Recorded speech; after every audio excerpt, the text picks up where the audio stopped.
I'm Blake Hill, Vice President of Sales for North America at Dacadoo. I've been with Dacadoo for 3.5 years now, and prior to that I spent 18 years in industry. I'm an actuary who did a lot of product and development and pricing for both reinsurance and for direct carriers.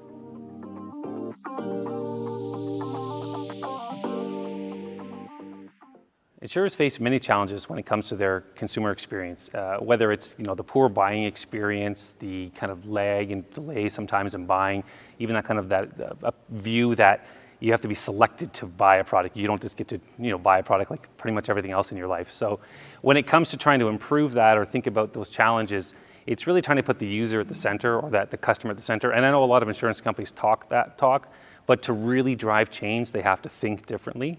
So the challenges that I see in my business are really kind of moving past that point and sale, one-time only communication, and trying to evolve that into more of a dynamic, real-time experience where, with everything else that you're happening in your life, you think of Amazon as an experience, they already know what you want to buy a lot of times before you even know you want to buy it because they see your buying patterns, they see what else is happening. So we know whether you agree with that or not, the reality is that's the experience that most of us are used to nowadays. So how do insurers benefit from improving the experience to be more of a direct experience where they already know about the customer before the customer comes to them?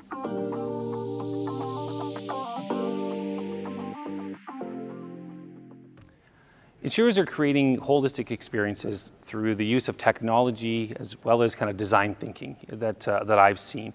But I would say the reality is they're doing it too slow. And I work as an actuary for many years inside, and you hear them talk about being innovative, but I try to remind them to look outside of what's happening inside the insurance industry to see what holistic experiences are in other industries or other types of consumer experiences.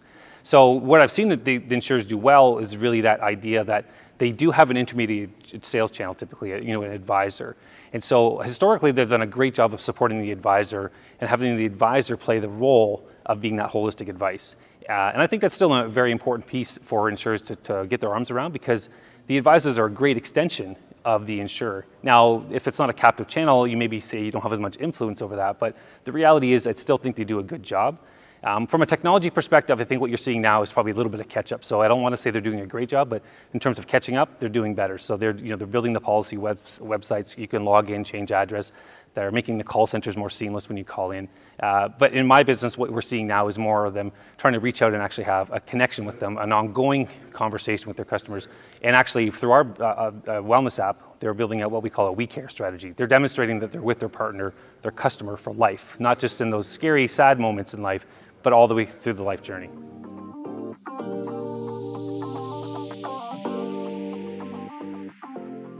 When I think of the different things that life insurers can learn when looking outside their own industry, there's some really funny examples that pop up to my mind. And the first one I think of is Domino's Pizza, who created the pizza tracker. And you know where your pizza is at all points in the journey.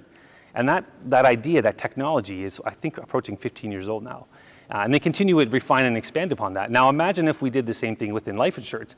You knew where your policy application stood or your claim stood at all points, not just waiting for the magical email at the end saying you've been selected to buy or your claim has been paid, but to know at each of the stages where it's at.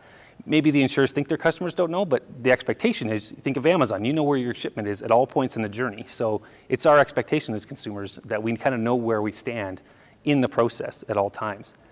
The other one that I think about would be in the area of kind of just that holistic advice. I think when you see outside of other industries, it's the wealth businesses, right? So insurers are sometimes in the wealth business, but that idea that they understand that there's more happening in the consumer's life than just the balance in their investment accounts. You see that with the Fidelity commercials are the ones that pop to my mind, right? Where they show the couple coming in and saying, things have changed. And they come back 6 months later, things have changed. And so that idea that recognizing that you may set your customers on a path is something that is not static and it's going to change. And so I think other industries have learned that dynamics is important to capture, and I think insurers could do better at that.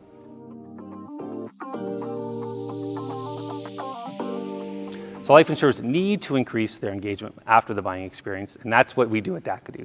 So we help through a white labeled app to have a customer engagement, and we center that around health and wellness. And the reason for that is actually a really simple one. In the business of the world we're in, it's a platform economy. And so with that, you can think of entertainment, it's the Disneys, the Netflix. the e-commerce, it's the Amazons, the eBays. When I say health, who is that? Who is the platform of health? And there's a gaping hole there, which is an interesting one because it's not for lack of demand. Every human being is worried about their health in some ways, and it's not for lack of cash or supply of money because there's lots of money being spent in healthcare. It's for lack of one simple thing, trust. And if you think about who are the incumbents in selling trust, the obvious one is the life and health insurers. Fundamentally, that's the only thing they sell. They sell trust, that they'll be there for you or your beneficiaries at the time of greatest need. So the ability to kind of build engagement, you have to have a reason. It's a something for something economy, and you need people to have a reason to engage. And so that's why we find with life and health insurers engaging around the concept of health and wellness is a place that they're an incumbent with that building of trust. And then they can leverage that to have those conversations that are back to that comment around being dynamic and life is changing. Life isn't static, it's moving all the time. And so being there to support the customer through that engagement after the point of sale is critical. And that's not just for upsell, cross-sell, which are beneficial to the insurer, but it's also just for the kind of the benefit of the customer to see maybe this product doesn't fit anymore. Maybe you need more product, whatever it is that you can think about. But then if you think about it from a platform economy, Netflix doesn't talk about the number of customers they have, they talk about their subscribers. Subtle difference in language, but very different in terms of the valuation that they have. So if insurers can get their heads around having a platform, having a constant engagement with their customers, all of a sudden the ways that you monetize that customer, that subscriber, completely change. It opens up many different avenues.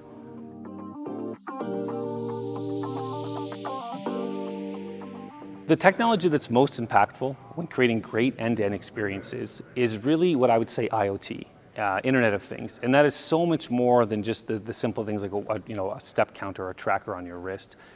It's that ability to connect with all the different sorts of data flows that are out there and aggregating that into a way that's decipherable, like understandable for not just the user, but the business behind it, right? So if you're capturing steps just for the sake of capturing steps, what's the benefit for both parties? So IoT allows you to capture things that might be more powerful, like blood glucose, like blood pressure, like cholesterol. And having those types of data flows that might be more impactful to actually really intervene in health, but also from an insurance perspective, actually reduce risk because you can intervene and make those changes to hopefully reduce the risk profile.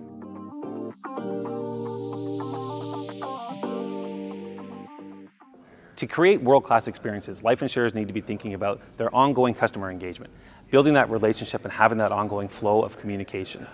The example I give of that is really, if you don't have that, you can become completely commoditized.